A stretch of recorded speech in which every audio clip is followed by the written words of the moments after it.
Her name once dominated the catwalks of Paris, Milan, and New York. She was the face of Victoria's Secret when angels still defined an era. And she started and bankrupted more businesses than some serial entrepreneurs. But behind the glamorous runway prowls and the million-dollar photo shoots lies a story of loss, grief, endurance, and reinvention. How did a Dutch teenager win one of the world's toughest modeling contests, rise to international stardom, appear in blockbuster films, and then trade stilettos for soil, building a flower empire that wilted under pressure? This is not just a model's story, it's a saga of beauty, betrayal, business, and survival. Stay tuned, because the Frederique Vanderwall you think you know isn't the one I'm about to reveal. Frederique Vanderwall, from Runways to Roses. Born on August 30th, 1967, in The Hague, Netherlands, Frederique Vanderwall grew up far from the spotlight. The daughter of a middle-class Dutch family, she wasn't immediately pegged for superstardom. She has one younger brother, Mikhail, who she has always been close to. He grew up to be an art advisor and curator. By the age of 18, Frederique's life would be shattered and changed forever. Her early life in Holland was always active and athletic. She had an eye for art and, even as a teenager, a strong mind for business. The story goes at 16, she wanted to go on a ski holiday, but didn't have the money. She was convinced by friends to join a modeling agency where she did one single job for a small clothing company and earned enough to go on her holiday. But by 1985, at the age of 18, Frederique entered the elite model look competition. She didn't just participate, she won, and with that victory, she packed her bags for New York City. For a teenager from The Hague, the leap was dizzying, but she was about to learn that the fashion world doesn't wait for anyone, it consumes them. Frederique's mother passed away from ovarian cancer in 1983 when Frederique was only 16. Less than 2 years later, her father died from a heart attack. The 2-year contract that resulted from her elite model look win began to launch her career, first with Vogue in Paris and then in New York. Although Frederique was young and inexperienced, and she was racked with grief from the passing of both of her parents and suddenly becoming an orphan, she grew up fast, made smart decisions, stayed away from drugs, and invested her money wisely. The loss of her parents and her forced independence affected her deeply. In an interview with Westlake Malibu Lifestyle in 2021, Frederique said, "When I was young, I certainly had my guard up in some relationships because I didn't want to be vulnerable. Vulnerability is something I had to learn about, and I sought professional help for that because I started to see patterns of behavior that prevented me from fully investing in relationships. Intimacy was something I had to learn to be comfortable with, and I had to let my guard down in order to experience that." Soon, Frederique's face was everywhere. Vogue, Cosmopolitan, Harper's Bazaar. Her effortless elegance made her a darling of both editors and designers. Here we see her in a music video, True to You, for Rick Ocasek in 1986. And when Victoria's Secret selected her for its iconic campaigns in the 1990s, she officially joined the elite club of supermodels. As I covered during the biography I did on Stephanie Seymour, Victoria's Secret sent out its first mail-order catalog in 1977. By 1997, 20 years later, they were sending out an incredible 450 million catalogs a year, generating $661 million in mail-order revenue alone. 35 different catalogs were typically mailed out 6 times per year. This practice ceased in 2016, although at the time they were still distributing over 300 million copies a year. So Frederique's exposure through Victoria's Secret alone, much less Sports Illustrated and the dozens of magazine covers and interviews, made her a household name during the 1990s.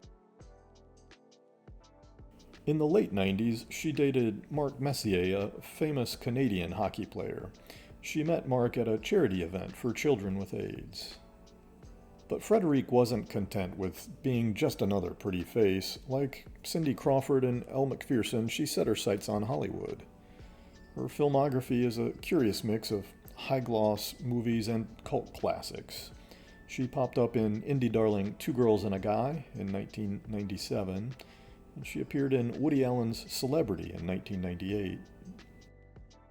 In 1999, she was in the big-budget adventure movie Wild Wild West. It starred Will Smith and Kevin Kline.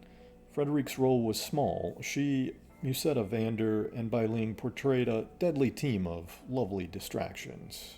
Fun trivia fact, Freddie at one point was offered the role of a Bond girl in a 007 film, but she turned it down. In 2000, she had a bit part in the movie The $1 Million Hotel, starring Mel Gibson. It was here that she met Nicholas Klein. Nicholas is a writer and producer and is best known for The End of Violence, The Venice Project, as well as The $1 Million Hotel.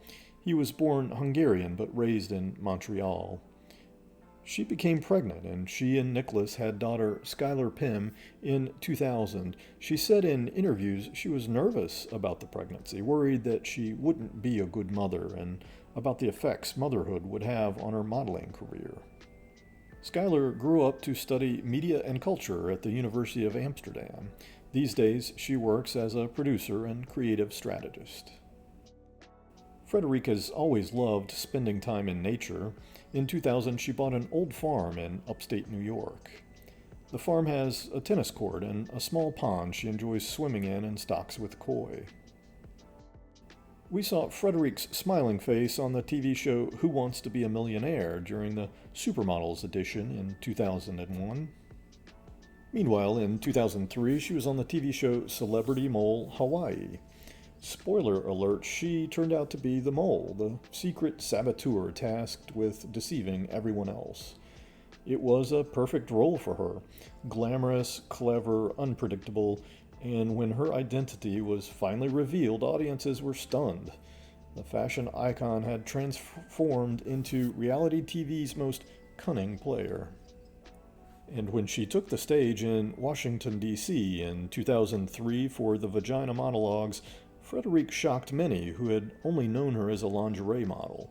This wasn't about posing anymore, it was about making statements. And in 2006, the TLC show Cover Shot, where she and a team turned regular women into supermodels. In 2008, Frederique was awarded a Lifetime Achievement Award at the Dutch Model Awards, and she had a flower named after her. It was a lily, and it was called Frederique's Choice. This wasn't just a floral honor, it was the seed of an empire. Frederique subsequently launched Frederique's Choice, a luxury flower lifestyle brand. What started as a nod to her Dutch roots soon became a multi-million-dollar venture. Bouquets, home decor, and even television projects grew from this brand. A Discovery Channel documentary followed the invisible journey of a flower from Africa to Amsterdam to New York. Frederique wasn't just selling flowers, she was branding beauty, sustainability, and lifestyle. In 2011, Marie Claire named Frederique Entrepreneur of the Year. It's actually hard to keep track of all the businesses and side gigs she's launched over the decades. They include perfumed bath products, lingerie, swimwear, a fitness video, the flower company, her own swimsuit calendar, a motivational and public speaker gig, and numerous real estate holdings.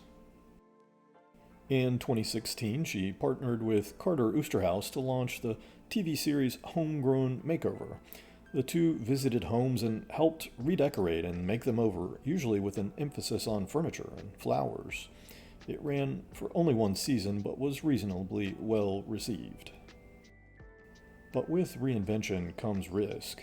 Around 2021, whispers emerged that Frederique's Choice faced financial turmoil. Some reports, including French sources, suggested bankruptcy, though details remain murky. Was the flower empire wilting under global pressure, or was this just another pivot in a career defined by transformation? And let's not forget her critics. When she moved from lingerie to lilies, some in the industry dismissed her as a novelty act, questioning whether a model could ever be taken seriously as a businesswoman. Of these business difficulties, Frederique in 2021 has said, "I have taken risks. I had a fragrance line, then a bathing suit line. Some of those businesses took off and some failed, but that's all part of the journey and you learn so much." Frederique has always been the most humble supermodel on the planet. In all of her interviews, she comes across as humble, approachable, practical, easy to talk to. Today, in 2025, Frederique is still in bloom. Her docuseries Life Cycles takes her across New York on a bicycle, interviewing friends about dreams, struggles, and success. It's fitting, isn't it? The woman who has cycled through modeling, acting, reality TV, and entrepreneurship, now literally cycling through life with wisdom to share. By all accounts, Frederique is an incredible mom and has always enjoyed a great relationship with her daughter. About Skylar, Frederique has said, "Skylar and I share such a special relationship. We are best friends and she is such a gift to me.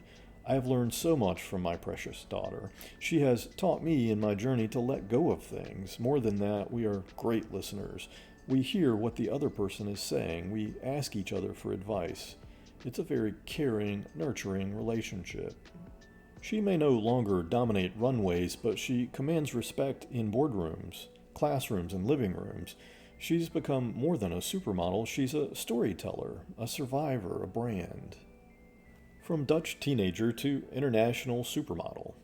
From lingerie icon to lily queen. From Hollywood starlet to reality TV saboteur.